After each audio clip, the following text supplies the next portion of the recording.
Ngày 31 tháng 3, Bệnh viện Đa khoa Châu Đốc phối hợp khoa huyết học truyền máu Bệnh viện Đa khoa Kiên Giang, Hội Chữ thập đỏ tỉnh An Giang và Ủy ban Mặt trận Tổ quốc Việt Nam phường Châu Đốc tổ chức ngày hội hiến máu tình nguyện đợt 1 năm 2026.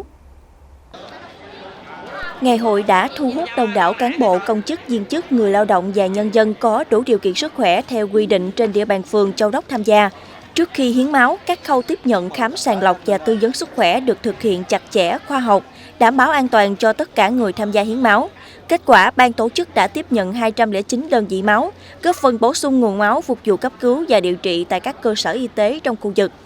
Với thông điệp một giọt máu cho đi, một cuộc đời ở lại, chương trình hiến máu tình nguyện là việc làm thiết thực, thể hiện nghĩa cử cao đẹp, tinh thần nhân đạo và nhân văn. Đây là hoạt động chung tay vì cộng đồng, góp phần quan trọng trong công tác chăm lo sức khỏe và mang lại sự sống cho những bệnh nhân đang cần truyền máu.